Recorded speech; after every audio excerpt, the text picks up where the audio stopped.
Now, when Zambian President Hakainde Hichilema first came into office almost a year ago, he was ridiculed by skeptics who called him the calculator boy for his intense focus on the economy and his background as an accountant. Now, looking back, it's evident that these were the exact skills Zambia needed to pull itself back from its economic mess, having become the first African country to default on repayments during the pandemic. Since he became president in August last year, Hakainde Hichilema has steered the economy towards stability. The Zambian kwacha is the best performing currency, now more potent than the South African rand. While continental peers, South Africa, Zimbabwe, Nigeria, Ghana and Kenya have been unable to control rising inflation and plunging currencies, Hichilema's government has managed to reduce the inflation rate from 24.4% in August of 2021 to 9.7% in June this year. Now, to speak more on this, we are joined by Joseph Kalimbwe. He's Information and Publicity Secretary in the United Party for National Development, which is the ruling party. Good to see you, and thanks for your time. Now, let's talk more about your country, Zambia. It seems to be on track regarding reviving its economy. And I must say, President Hichilema is doing well.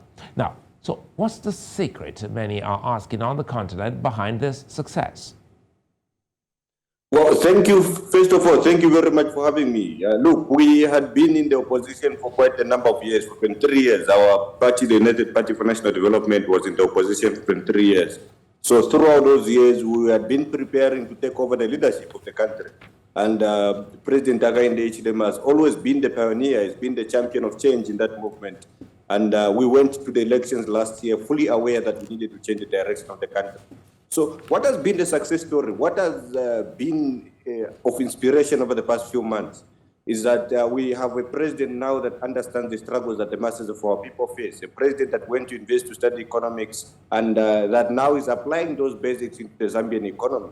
Now we have seen that the Zambian kwacha has begun to appreciate. We have seen that now the Zambian inflation rate has dropped to single digits of 9.7%. And it all comes down from the leadership of the president and what has been able to inspire the nation. There is now investor confidence. People are being able to have interest in investing in the Zambian economy.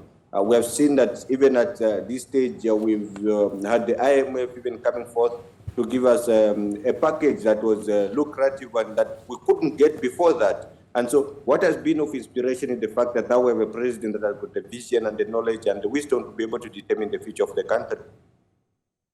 Well, long preparations by the party, you say, but critics of President Hichilema are not happy, specifically about arrests that are happening in your country. Some are saying he's morphing into a dictator.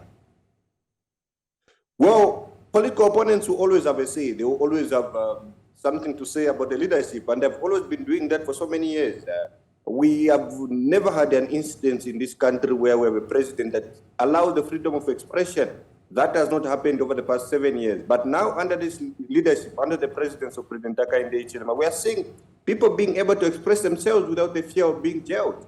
But at the same stage, we must also understand the fact that in Zambia, we've got laws that still need to be enacted. We've got laws that still need to be removed. Such laws are the Defamation of the President Act. We have had that law since the time of independence in 1964. Our country is going to celebrate its independence in the next 1 week. And for so many years, that Defamation of the President Act has been able to, set our democracy on a path of doubt. People have been doubting that. And so when we came into power, when the leadership, when our president came into power, when our party came into power, we were very clear to say we want to do away with these types of laws, where we shouldn't have Zambians being arrested for insulting the president. We shouldn't have Zambians being arrested for disagreeing with the president. And we must never call ourselves a democracy just because we can change political parties. We must call ourselves a democracy because we are in a democratic space where people can disagree with the government without the fear of them having police officers coming to knock on their doors and be jailed. So that is the leadership that we are providing now. But also I understand the fact that the Defamation of the President's Act has been in existence and it has had some opponents being put in jail because of the ways that they say it against the president. But the president has been very clear with what he wants in terms of that law. And he's been telling the masses of our people that we want to enact and we want to ensure that we remove that kind of law from the constitution so we can be able to move forward as a nation.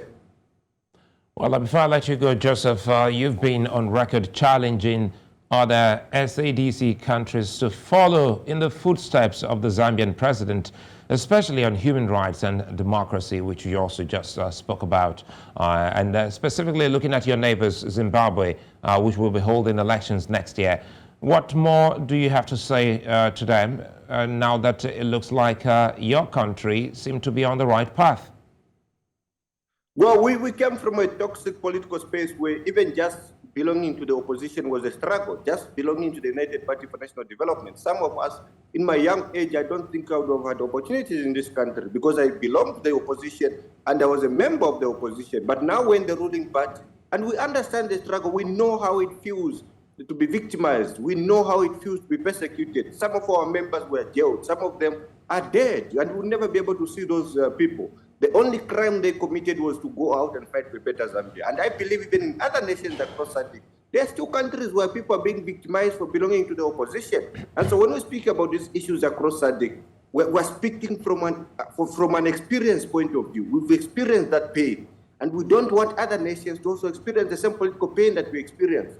Now we have a president that is allowing the masses of our people, the opposition, to gather without them being arrested by the police. And we want that to happen in any other nation, not just in SADC, but across the entire African continent, whether it is in Zimbabwe or it is in Burkina Faso, whether it is in Nigeria, where there was NSAS protests the other time. We want to ensure that every nation on the African continent is free and is able to stand on its own 2 feet, economically, socially, and politically.